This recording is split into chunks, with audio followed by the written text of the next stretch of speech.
Yes sir. कोई बात नहीं। तो पहले तो आप सभी का इलाहाबाद यूनिवर्सिटी में एडमिशन होने के लिए बहुत बधाई। हम आपका संघर्ष पूछें कि इलाहाबाद यूनिवर्सिटी आपको कैसे मिली, उससे पहले हम जानना चाहते हैं कि इलाहाबाद यूनिवर्सिटी है कैसी। क्या आपको फील हो रहा है? तो अंजल, सबसे पहले आपसे, इलाहाबाद यूनिवर्सिटी के विषय में क्या विचार है? सर इलाहाबाद इलाहाबाद विश्वविद्यालय सर अपने आप में एक बहुत बेहतरीन विश्वविद्यालय है। और हम्म। इलाहाबाद विश्वविद्यालय का एक अपना अलग इतिहास रहा है। यहाँ विश्वविद्यालय से पढ़े हुए तमाम अभ्यर्थी देश के कोने कोने पर अलग अलग क्षेत्रों में स्थापित हैं। और हम्म। आज भी इलाहाबाद विश्वविद्यालय अपने आप में बहुत बेहतरीन प्रदर्शन कर रहा है हर एक क्षेत्रों में। अभी पिछले वर्ष आए पीसीएसजे में भी काफी विद्यार्थी जो है ला फैकल्टी से सिलेक्ट हुए हैं। तो हम्म। इलाहाबाद बेहतरीन अपने आप में इलाहाबाद विश्वविद्यालय अपने आप में एक बेहतरीन विश्वविद्यालय है। अच्छा यहाँ पे कुणाल, पढ़ना तुम्हारा क्या छात्रों का एक विचार सपना होगा इस होता पर? है। सर, जैसा कि अंजल ने बताया यूनिवर्सिटी के बारे में, सर सेम वैसा ही है। मतलब यहाँ पे एडमिशन लेने के बाद ये हो जाता है ना कि हाँ, एक प्राउड फील होता है कि सेंट्रल यूनिवर्सिटी में आदमी पढ़ रहा है और इतना पुराना है।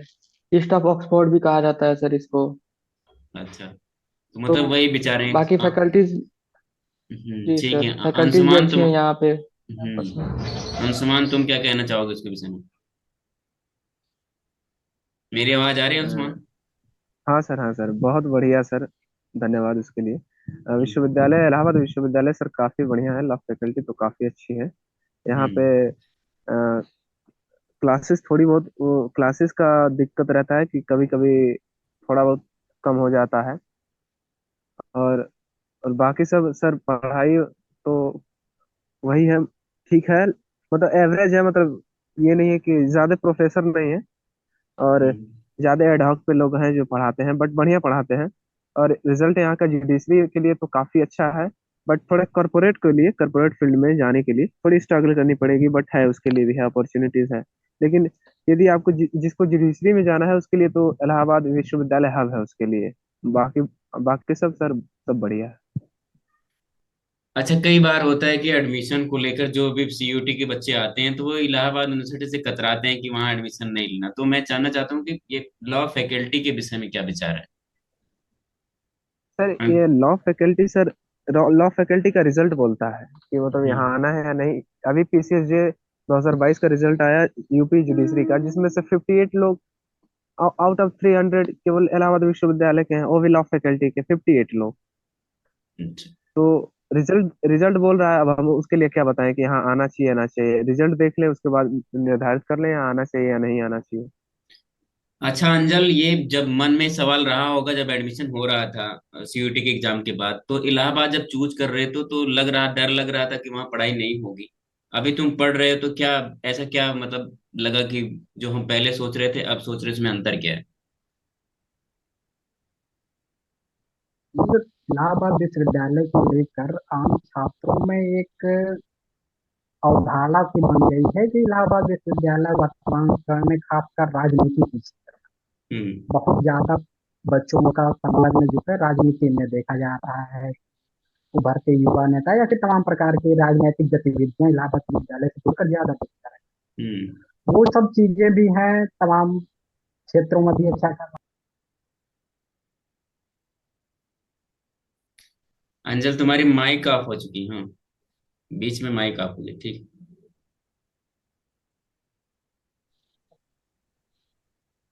करो। कंटिन्यू करो, तुम्हारी माइक बीच में ऑफ हो गई।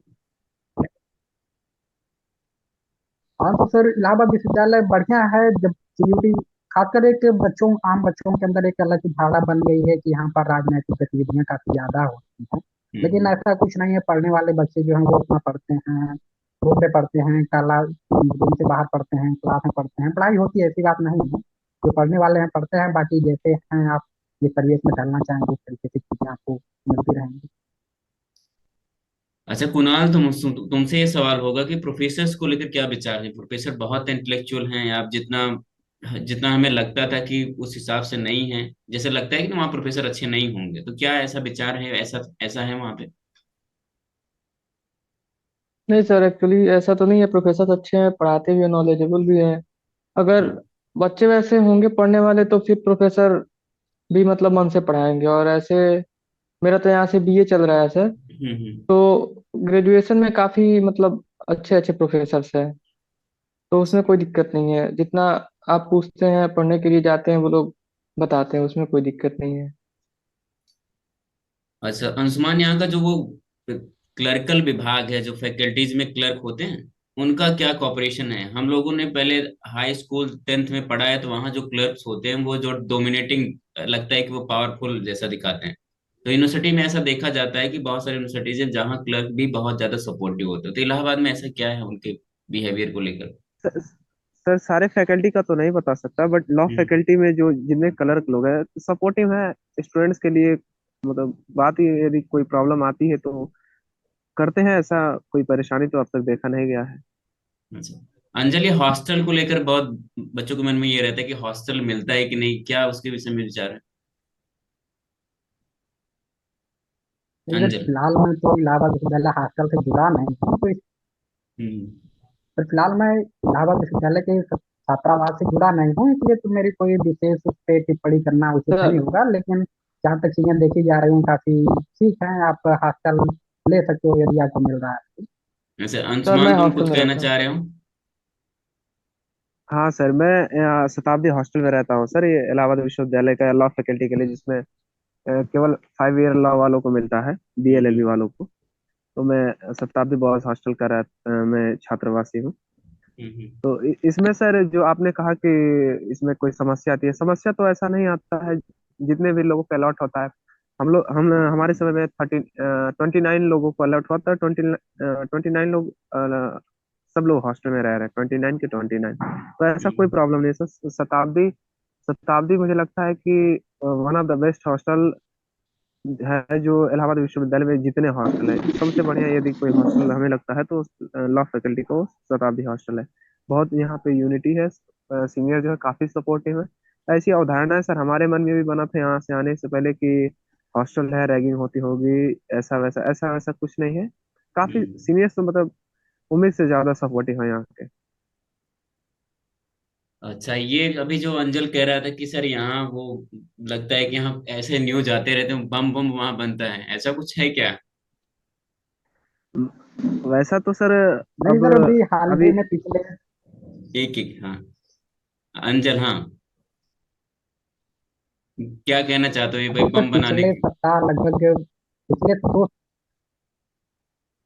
नहीं तो पिछले भी 2 सप्ताह पहले जो है वो थे साइंस डिपार्टमेंट के बच्चे थे, वो बीएससी वाले थे, तो उनके छात्रावास में इस प्रकार की खबर आ रही थी कि बम बनाते समय फट गया और 2 बच्चे काफी जख्मी भी हो गए उससे। तो हम्म। है थोड़ा उस प्रकार की भी प्रवृत्ति के लोग जो हैं, उस प्रकार के प्रवृत्ति उस प्रवृत्ति के छात्र भी हैं जो छात्रावासों में रहकर उद्दंडता करते हैं, इस प्रकार की हरकतें करते हैं। अन्यथा विश्वविद्यालय का छात्रावास भी काफी अच्छा है, उसमें सपोर्टिव लोग हैं, एक दूसरे का समर्थन करते रहते हैं तमाम विषयों को लेकर। तो बड़ी हम्म। ओवरऑल देखा जाए तो ठीक ही है, आप यदि आपको मिल रहा है तो आप ले सकते हो। अच्छा, ये अभी जैसे राजनीति को लेकर बात होती है, वहां चुनाव भी होते हैं, तो कई बार ऐसा देखा गया है कि जो चुनाव लड़ते हैं तो उनका पूरा एक भौकाल होता है, एक बड़ा लंबा काफिला होता है, गाड़ी होती है, बहुत सारे छात्र होते हैं। तो उसको लेकर ये डिस्टरबेंस है या फिर ये ऐसा होना सर ठीक है? कहाँ अभी अंशुमान? तो सर चुनाव बंद हो गया है यहाँ पे। अच्छा, इस बार से चुनाव बंद हो गया ये जितना भी इलाहाबाद? मतलब ये सब हाँ सर। दो कोरोना के बाद से सर चुनाव बंद है यहाँ पे। तो वैसा कोई भौकाल टाइप करने वाले लोग अब नहीं है, और कैंपस में एंट्री भी बंद हो चुका है उन लोगों का। हम्म। तो कोई दिक्कत नहीं है। मतलब हम लोग जो धारणाएं रखते हैं कि इलाहाबाद यूनिवर्सिटी में पढ़ाई नहीं हो रही है, वो सब धारणाएं गलत हैं। और अगर आप वहां जाएंगे तो वो आप एक्सपीरियंस ले पाएंगे, जैसा कि ये अंशुमान, कुणाल और अंजल ले रहे हैं, है ना? यही बात है बालक, आप लोग यही कहना चाहते हैं? Yes sir. हाँ सर। ओके। अब तो ये हो गई यूनिवर्सिटी के विषय में। हम ये जानना चाहते हैं कि यूनिवर्सिटी आने से पहले जो संघर्ष था, यूनिवर्सिटी आया कैसे जाए, उसके विषय में क्या विचार होंगे अंजल? यूनिवर्सिटी आने का सफर कैसे तय किया जाए? सर मैं इस बात से आने से पहले मैं आपसे जो छात्र संघ चुनाव वाली बात पे टिप्पणी करना चाहता हूँ। हम्म। तो छात्र संघ चुनाव जो है student के पहले से इलाहाबाद विश्वविद्यालय में पूरे तरीके से हम्म। और आए दिन छात्र इसके लिए धरना प्रदर्शन करते रहते हैं कि छात्र संघ बहाली की जाए, हमारी मांगों को उठाने के लिए कोई वो संस्था मिले जहाँ से हम अपनी बातों को उठा सकें। तो हम्म। सर मैं सोचता हूँ कि यदि आप लोकतंत्र की अवधारणा, लोकतंत्र की जो आप उससे लोकतंत्र की धारणा है, वो लोकतंत्र की धारणा विश्वविद्यालयों में भी होनी चाहिए। आज भारत के तमाम विश्वविद्यालयों में देखा जाए तो जो बड़े बड़े जैसे जेएनयू है, जेएचयू है, वहाँ पर एक प्रकार का छात्र संघ है। डीयू में भी चुनाव हुए छात्र संघ का, तो उस प्रकार से इलाहाबाद विश्वविद्यालय में भी छात्र संघ चुनाव होने चाहिए। और यहाँ पर जो एक छात्रों के हक एवं अधिकार के लिए आवाजें उठती हैं, उनके लिए वो होनी चाहिए। तो इस अच्छा, मैं प्रकार ये से समझ कोई गया कि छात्र एग्रेसिव संघ, तो नहीं, मुझे ये हो गया कि छात्र संघ का चुनाव एग्रेसिव होना तो कोई चाहिए, वो नहीं लेता है छात्रों उस के प्रकार से। हित में है, उनके राइट दिलवाने में वो लोग काम करते हैं, यही कहना चाह रहे हो बिल्कुल। अंजल है?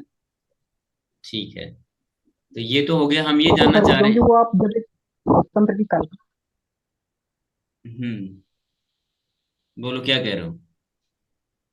जब सर आप लोकतंत्र की कल्पना जब सर आप लोकतंत्र की कल्पना करते हैं तो आप ग्रास रूट लेवल पे करते हैं, सेंट्रल लेवल पे करते हैं, स्टेट लेवल पे करते हैं। जब जहाँ आप रहते हैं तो वहाँ पर भी आपका एक लोकतंत्र बना हुआ रहता है कि हाँ, हम आपको नहीं, आपको सत्ता से जोड़कर देखते हैं। तो हम्म। विश्वविद्यालयों को भी इस प्रकार का एक माहौल, इस प्रकार का परिवेश और चुनाव होने चाहिए जिसमें बच्चे अपने आप को एक सत्ता से जुड़ा हुआ जो उनका एक यूनियन है उससे जुड़ा हुआ फील करें, और जो भी उनके अधिकार हक एवं अधिकार की बातें हैं वो उसके अपने रख सकें। अच्छा। बस मेरा सर यही राय है कि छात्र संघ सभी विश्वविद्यालयों में होना चाहिए। ठीक। तो ये तो हो गया, हम ये जानना चाहते हैं कि यूनिवर्सिटी आने में कितना संघर्ष करना पड़ता है। बहुत सारे बच्चे हैं, 14-15 लाख बच्चे होते हैं, तो वो उसमें से कुछ ही लाख बच्चे होते हैं जो यूनिवर्सिटी आ पाते हैं। तो यूनिवर्सिटी आने का संघर्ष कितना था? जाहिर सी हम्म। सर, जब से देखा, यदि देखा जाए, जब से सीयूटी आया है तब से काफी संघर्ष बढ़ गया है। तमाम प्रकार के कोचिंग इंस्टीट्यूशन और फिर ऑफलाइन ऑनलाइन सब साइंस खुल गई हैं, तो काफी एग्जाम सब कंपटीशन तो बढ़ ही गया है। लेकिन हाँ, जो बच्चे कंटिन्यूअस से 12वीं से ही जिनका एक टारगेट रहता है कि हाँ हमें क्वालिफाइड सीयूटी क्षेत्र में जाना है, विश्वविद्यालय में पढ़ना है, वो अपना एक टारगेट बनाए रहते हैं, तो उसमें कुछ खास परेशानी नहीं आती है। केवल कंटिन्यूअस वो स्टडी करते रहें, अपने टारगेट के प्रति वो समर्पित रहें, अपने लक्ष्य के प्रति, कुछ विशेष समस्या उसमें नहीं आने वाली। अच्छा, कई बार होता है कि ये सवाल बुक को लेकर होता है, तो बुक क्या फॉलो करें वो बच्चे, या तुमने क्या किया था? तो ये बुक, सर बुक तो हम लोगों ने कोई वैसे पर्टिकुलर खरीद के नहीं पढ़ा था, जो आप लोगों ने पढ़ाया था और ऑनलाइन जो गूगल वगैरह से मिलता था यहीं से पढ़ के सर पेपर दिए थे लोग। वैसा तो कोई भी मार्केट में बुक दिखता नहीं है सीयूईटी के लिए पर्टिकुलर की कोई पढ़े। तो जो ऑनलाइन मटेरियल मिल रहा है वो काफी है सर उसके लिए। अच्छा, मतलब बुक के लिए कोई सजेशन नहीं है, ऑनलाइन मटेरियल जो मिल रहा है उसके लिए है ना? हाँ सर। तो ऑनलाइन यस सर। मटेरियल कहाँ से कुणाल अरेंज किया तुमने? सर आपका पढ़ाया हुआ था और मतलब वो आपका ही ये सब चैनल था वहीं से सर पढ़ा हुआ था। अच्छा। अंजल? ये सब तो जैसा ये कह रहा है कि अभी जैसे कि हमको ऑनलाइन मटेरियल पे ज्यादा फोकस करने चाहिए, क्योंकि बुक्स वगैरह ऐसी कोई स्पेसिफिक अभी तक बनी नहीं जो जानी मानी हो, या तुम्हारे नजर में ऐसी कुछ बुक हो जो बच्चों को सजेस्ट कर सकते सर हो? जब हम लोग हम्म। सर जब हम लोग एंट्रेंस एग्जाम दिए थे विश्वविद्यालय का, तो उस समय सीयूटी पहली बार वही आया होता था, तो मार्केट में उस टाइम कोई खास पब्लिकेशन की कोई वो इस प्रकार की कोई बुक थी नहीं। अब तो तमाम हम्म। प्रकाशन की बुक से सीयूटी के लिए पब्लिश होने लगी, हिंदी इंग्लिश दोनों में। तो मैं हम्म। सर कोई विशेष उस पर राय नहीं है, लेकिन मेरा ये कहना चाहता हूँ कि यदि आप विश्वविद्यालय की तैयारी कर रहे हैं तो सबसे पहले आप उसका पाठ्यक्रम देखें कि इसका सिलेबस क्या क्या है। आप देखेंगे कि मैक्सिमम पाठ्यक्रम जो है आपके 12वीं से हम्म। पाठ्यक्रमों से मेल जोल खाते हैं। तो आप उसी हिसाब से तैयारी करते रहें, जो भी आपका हिंदी हुआ, इंग्लिश हुआ, फिजिक्स केमिस्ट्री बायो, और यदि फिर लीगल थोड़ा अलग होता है, और हम्म। हिस्ट्री जायोग्राफी पॉलिटी यदि आप देखेंगे तो ये आपका 12वीं तक के एनसीईआरटी से तमाम चीजें रिलेट रिलेट संबंधित रहती हैं। तो आप 12वीं तक की चीजों पे फोकस करते रहें, वैसे आपको कोई स्पेसिफिक बुक की और जरूरत नहीं पड़ेगी। फिलहाल प्रैक्टिस के लिए आप कोई ले सकते हैं जो मार्केट में अच्छी बुक आई। चलो हम लोग एक रैपिड में पूछते हैं सबसे कि कुछ सवाल होंगे, उस पर आपको एक एक जवाब देना है, एक वर्ड में, है ना? तो पहले ये तो है, क्या आप सभी लोग बहुत तेज थे? नहीं सर। अंजल? नहीं सर, एवरेज थे। अच्छा, अंजल तुम्हारा क्या है? नहीं सर, बिल्कुल तेज। और फिर ये ड्रीम हमें लग रहा है कि ये कहना या बताना ठीक नहीं होगा। हाँ, आप कह सकते हैं कि एग्जाम है, उसके लिए पढ़ के क्वालिफाई कर सकते हैं, इसका अच्छा, मामला है। कुछ ठीक है। खास दूसरा सोचना हमारे सवाल पास ये है, सवाल दूसरा नहीं। सवाल ये है कि बच्चों को लगता है कि भाई कितना पढ़ना चाहिए, कितने घंटे हो सकता है? तो पढ़ने के लिए कोई समय सीमा तो होती नहीं है, जितने घंटे पढ़िए या फिर जितने घंटे पढ़िए। हाँ, इसमें अवश्य पढ़िए जो आपका लक्ष्य है, आप निर्धारित किए हुए हैं पढ़ने का। हमें ये सब्जेक्ट इतने दिन में पढ़ना है, इतने घंटे में पढ़ना है, वो आपका पूरा हो जाए उतना पर्याप्त है। 3 घंटे भी इसके लिए पर्याप्त है, 4 घंटे भी पर्याप्त है।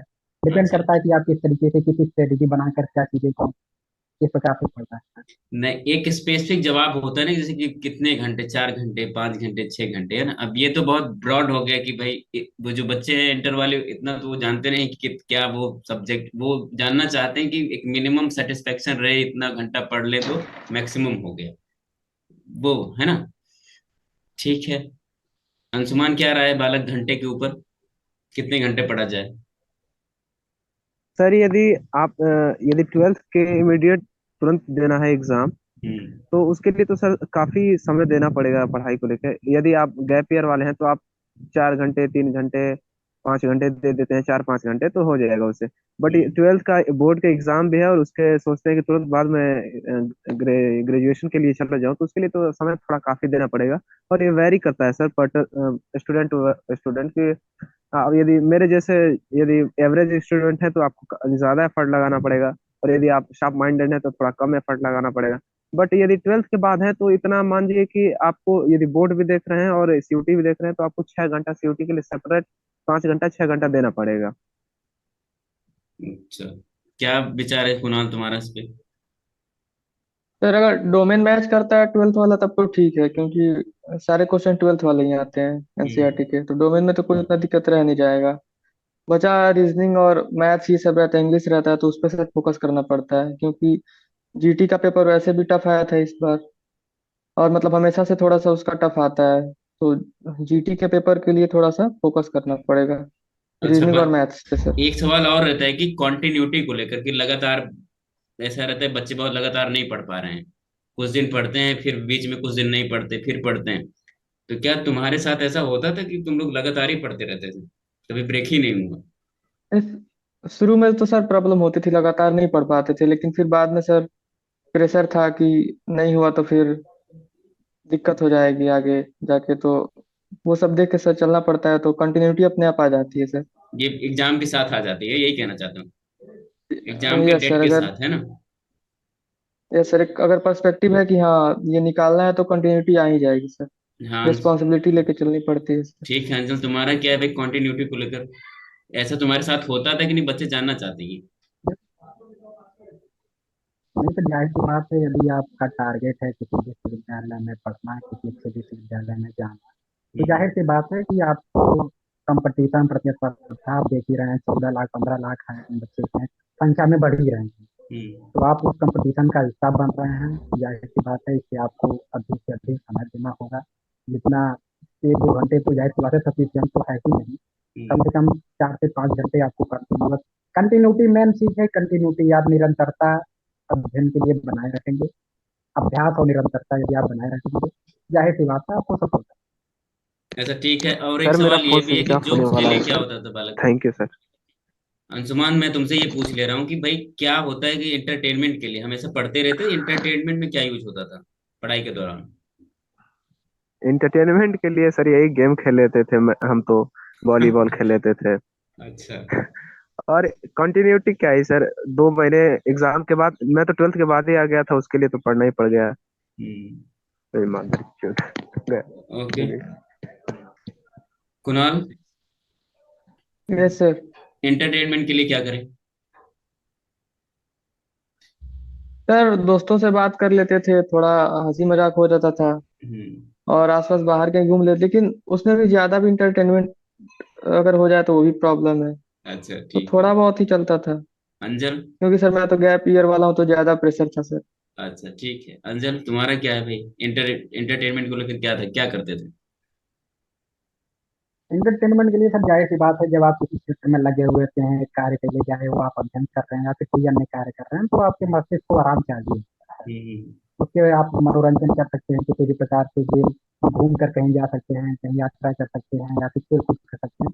उतना तो समय है नहीं कि आप यात्रा करें, फिलहाल खेल कूद आप कर सकते हैं कम समय के लिए, इंडोर गेम आउटडोर गेम आप कोई भी खेल खेल सकते हैं। तो हम लोग हम्म। इंटरटेनमेंट के तौर पे क्रिकेट वगैरह खेलते थे, अच्छा। जो काफी बढ़िया रहा। ठीक। अब तो ये हो गई यूनिवर्सिटी में आने के बाद क्या क्या प्रॉब्लम्स फेस कर रहे हो। एक एक करके उन प्रॉब्लम के विषय में बताओ, क्या क्या प्रॉब्लम फेस हो रही है अभी इस समय यूनिवर्सिटी में, या पढ़ाई को लेकर क्या प्रॉब्लम फेस हो रही है, या एम जो हम अभी सोच रहे हैं आगे चल के पूरा होगा उसको लेकर क्या हमको प्रॉब्लम्स आ रही हैं। एक करके पहले एक बताओ, यूनिवर्सिटी में क्या इस समय लग रहा है कि कैसी प्रॉब्लम्स हैं इस समय। अंजल। जैसे यदि हम इलाहाबाद विश्वविद्यालय की बात करें और लॉ फैकल्टी की बात, हम्म। तो यहाँ पर हम लोगों को समस्या के तौर पे देखा जाए तो हम लोगों का पाठ्यक्रम जो है, सिलेबस हम्म। कोर्स जो है, लगभग 7 से 8 महीने पीछे। अच्छा। इसे कवर करने के लिए सामान्यतः एक सेमेस्टर जो होता है 6 महीनों का होता है। हम्म। तो इलाहाबाद विश्वविद्यालय कोविड के बाद तो लगभग 7 से 8 महीने का जो है एक बड़ा गैप रहा है, उसे कवर करने में भी काफी समय लग रहा है। यानी अच्छा। संभवतः ये मई जून तक कवर हो जाए, तो उसके हम्म। लिए सेमेस्टर जो है 6 महीने ना होकर 3 महीने के लिए हो रहा है। तो उसमें अच्छा। नोट्स बनाना, फिर प्रेजेंटेशन देना, मिड सेमेस्टर असाइनमेंट, फिर सेमेस्टर, तो टाइम जो है बहुत कम मिल पा रहा है तमाम चीज़ों के लिए। हम्म। तो ये समस्या है अभी। उम्मीद है कि अगले 4 6 महीनों में जो है ये अच्छा कुणाल, तुम्हें क्या लग रहा है कि भाई यूनिवर्सिटी में जब तुमने एडमिशन लिया तो वो सब्जेक्ट्स जो तुम इंटर में पढ़ते थे या यूनिवर्सिटी में पढ़ते थे उसमें अंतर कैसे आ गए, और तुम्हें भार ऐसा लग रहा है कि हमको बहुत ज्यादा भार मिल गया यूनिवर्सिटी में आने के बाद, ऐसा कुछ सर महसूस। ऐसा तो लग ही रहा है, क्योंकि 12th लेवल तक जो हम लोगों ने पढ़ाई की थी वो यूनिवर्सिटी में आके बिल्कुल ही अलग है। हम्म। पहले हम लोग हंसते खेलते पढ़ लेते थे, पास हो जाते थे, एक हम्म। पेपर में ज्यादा वो बना के लिखना भी नहीं रहता था। लेकिन यहाँ पे सर बिल्कुल ही सब चीजें अलग है। अच्छा। ग्रेजुएशन में यूपीएससी वाला जो सिलेबस है उस लेवल की पढ़ाई होती है यहाँ पे, तो उसका सिलेबस बहुत ज्यादा हो जाता है। तो हम्म। वो कवर करने में मतलब प्रॉब्लम तो होती है, बस कंटिन्यूटी रखना पड़ता है। और जैसे ये फर्स्ट प्रेफरेंस हमको मिल गया था फिलोसफी, तो उसमें काफी सारी प्रॉब्लम्स आती हैं, लेकिन क्लास करते हैं तो ठीक हो जाता है। अच्छा ठीक। अच्छा ये लास्ट सवाल होगा वो, अंजल, कि यूनिवर्सिटी में जो बच्चे आना चाह रहे हैं उनको क्या नहीं सोचना चाहिए यूनिवर्सिटी के विषय में, और अगर वो यूनिवर्सिटी आ रहे हैं तो उनको क्या प्रिकॉशंस लेनी चाहिए ताकि उनका इलाहाबाद यूनिवर्सिटी में सिलेक्शन हो जाए। पर सबसे पहली बात तो इलाहाबाद विश्वविद्यालय को लेकर मैं पहले भी कह चुका हूँ, फिर जा रहा हूँ, तो एक हम्म। छात्रों के आम छात्रों के मन में एक अलग धारणा बन चुकी है कि विश्वविद्यालय का वातावरण हम्म। राजनैतिक गतिविधियों से प्रभावित हो चुका है। हम्म। दंगा प्रसाद, छात्रावासों में अभी जो 2 सप्ताह पहले समाचार है कि बम, मतलब इस हम्म। प्रकार से कि यहाँ पर एक अलग सा आम छात्रों के मन में धारणा हो। हम्म। तो मैं कहना चाहता हूँ कि ऐसा कुछ भी नहीं। विश्वविद्यालय जो है अपने आप में शानदार, इसका इतिहास रहा है। हम्म। यहाँ पे आज भी, पहले भी और आज भी यहाँ पे जो है छात्र निकलकर देश के तमाम अन्य क्षेत्रों पे आते हैं और अच्छा कर रहे हैं। तो हम्म। ऐसा कोई निश्चित भ्रम भ्रम लेकर विश्वविद्यालय के प्रति ना बनाए रखे कि विश्वविद्यालय अच्छा नहीं है या फिर यहाँ पर पढ़ाई अच्छी नहीं होती। जाहिर सी बात है, यदि आप पढ़ने वाले हैं तो आपको किसी भी विश्वविद्यालय की किसी भी कॉलेज में भी रहकर पढ़ सकते हैं, मुख्य पोजीशन में भी रहकर पढ़ सकते हैं, कहीं भी रहकर पढ़ सकते हैं। हाँ, विश्वविद्यालय का योगदान भी उसमें होता है। तो अभी इलाहाबाद विश्वविद्यालय पिछले कुछ वर्षों से तमाम, यदि आप रैंकिंग की बात करेंगे, कुछ रैंकिंग में भी अच्छा प्रदर्शन नहीं रहा है। लेकिन हम्म। हाँ, धीरे धीरे उम्मीदें हैं कि चीजें कवर हो जाएंगी। और और विश्वविद्यालय में खासकर प्रवेश लेने के लिए जो अभी अभ्यर्थी सीयूटी की तैयारी कर रहे हैं, उनके लिए मैं कहना चाहता हूँ कि यदि आप निरंतरता निरंतरता आप अपने लक्ष्य के प्रति समर्पण भाव से निरंतरता बनाए रखेंगे, निश्चित रूप से ही आपको सफलता मिलेगी। आप जो है इस चीज के लिए कभी भी डिमोटिवेट ना होइए कि यदि नहीं निकलेगा तो क्या करेंगे या चीजें नहीं होंगी हमारे लिए तो क्या, इस हम्म। प्रकार के भाव कभी भी ना रखिए। आप जो है निरंतरता बनाए रखिए, अभ्यास कीजिए, तमाम क्वेश्चन प्रैक्टिस कीजिए, जो भी आपको ऑनलाइन ऑफलाइन मटेरियल के माध्यम से मिल पा रहे हैं वो हम्म। आप करते रहिए, निश्चित रूप से आपको सफलता मिलेगी। अच्छा ठीक। कुणाल, क्या विचार है जो बच्चे आ रहे हैं वो इलाहाबाद यूनिवर्सिटी को लेकर, उनके क्या विचार होने सर चाहिए और वो? हम्म। आने वाले छोटे भाइयों के लिए यही कहना चाहेंगे कि सर सबसे पहले एक पॉजिटिव पर्सपेक्टिव के रख के पढ़ाई कीजिए। हम्म। हर एक चीज में बुराई भी होती है और सही चीज भी होता है। तो हमेशा हम लोग को पॉजिटिव वे में सोचना चाहिए और देखना चाहिए कि इसमें क्या पॉजिटिविटी निकल सकती है। वैसे हम्म। तो सब यूनिवर्सिटी में सर ये चुनाव दंगा ये सब होता ही रहता है, लेकिन पढ़ाई भी एकदम तगड़ी होती है। तो सबसे पहले उनको ये पॉजिटिव पर्सपेक्टिव लेके पढ़ाई करना चाहिए और यूनिवर्सिटी के बारे में सही चीज सोचना चाहिए कि वहां पे जाके वो मतलब कैसे यूटिलाइज करे यूनिवर्सिटी को और अच्छी से अच्छी चीजें जान पाए वहां के, और बुरी चीजों से बचे। अच्छा। तो मतलब हम लोग को मिला जुला के डिस्कशन निकल रहा है कि इलाहाबाद यूनिवर्सिटी जैसा लोगों के बीच में या स्टूडेंट के बीच में आम धारणाएं हैं वो ऐसा नहीं है। वो भी जी सर। यूनिवर्सिटी अच्छी है पढ़ने वाले लोगों के लिए, जो पढ़ना चाहता है उनके लिए अच्छी है, जो नहीं पढ़ना चाहता है उनके लिए भी यस बहुत सर। सारे विकल्प खुले हुए हैं। आप अलग अलग क्षेत्रों में वहाँ एक्सप्लोर कर सकते हैं। लेकिन जो सच में सीरियस है वो यूनिवर्सिटी आ सकता है। तैयारी के लिए ये बात एक कंबाइंड में निकल के आ रही है, आपको निरंतर प्रयास करने हैं। जो भी आपके पास मटेरियल अवेलेबल है खासकर सिलेबस से रिलेटेड उनको पढ़ते रहना है ना। Yes sir. ओके कुणाल और अंजल, मेरे साथ जुड़ने के लिए दोनों का बहुत बहुत धन्यवाद, है ना। अच्छा ठीक है, थैंक यू सर। इसको हम लोग क्या करते हैं, ठीक। बाकी और कोई सवाल हो तो पूछ लो मुझसे, अदरवाइज हम लोग इसको एंड कर लें। कोई मन में सवाल?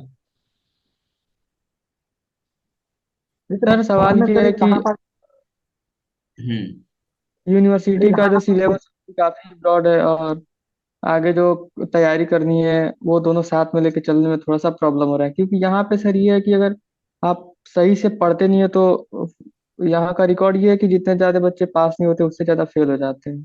तो हम्म। पेपर भी काफी टफ हो जाता है और चेकिंग भी काफी टफ होती है। तो उसके लिए पूरा मेहनत हम लोग का लग जा रहा है सर यूनिवर्सिटी के पेपर में ही। हम्म। तो कंपटीशन वाला साथ में कैसे देखे, इसमें थोड़ा सा दिक्कत हो रहा है सर। देखो ऐसा है कि यूनिवर्सिटी में जब आप पढ़ रहे हैं, ग्रेजुएशन कर रहे हैं, तो उसका एक करिकुलम है। और आपको बस यूनिवर्सिटी के जो सिलेबस है उसको अच्छे से पढ़ लेना है। अगर आप थोड़ा और मेहनत का भी उसको साइड रखेंगे, जो हम तैयारी के विषय में सोच रहे हैं, यूपीपीसी सोच रहे हैं या यूपीएससी सोच रहे हैं या कोई अदर एग्जाम सोच रहे हैं, तो उसको साइड बाय साइड रखेंगे। अगर हमको लगता है कि मैं बहुत मेहनती हूँ, उसके लिए 2 घंटे या 3 घंटे एक्स्ट्रा निकाल सकता हूँ, तब तो ठीक है। अगर आपको लग रहा है कि हम अपने सिलेबस में ही कमी कर रहे हैं, जो हमारे पाठ्यक्रम में लिखा है हम वही नहीं पढ़ पा रहे हैं, बस वन डे वो मतलब हो गया कि एक नाइट पढ़ेंगे अगले दिन एग्जाम देंगे एज ए सेमेस्टर, तो फिर ये होगा जब आप पास होकर निकलेंगे, जो आपके ग्रेजुएशन में सब्जेक्ट रहेंगे आप उसमें भी मजबूत नहीं है, फिर आप एग्जामों में फाइट सही यस से नहीं सर। कर पाएंगे। तो आपको सिर्फ अभी एक काम करना है, अगर आपको लग रहा है कि मैं और सक्षम हूँ, अलग से समय दे सकता हूँ, तो अलग से भी पढ़ सकते हैं। अदरवाइज जब तक हमको ये ना महसूस हो जाए कि हम अपने सब्जेक्ट के साथ न्याय कर रहे हैं, और ये भी हो सकता है कि उस सब्जेक्ट के साथ जो यूपीएससी में सिलेबस है वहां तक भी जा सकते हैं, अगर हमको लगता है कि हमारा जो समय है, हमारा जो माइंड है उसके लिए क्या है, सहमति देता है, ठीक, तो वो कर सकते हैं।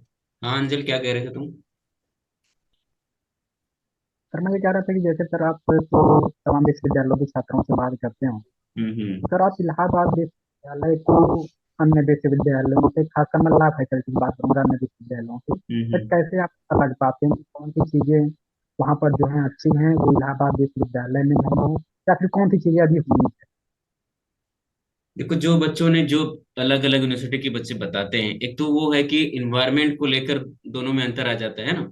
जैसे कि अगर हम बनारस हिंदू यूनिवर्सिटी की बात कर रहे हैं तो यहाँ बहुत स्पिरिचुअल है।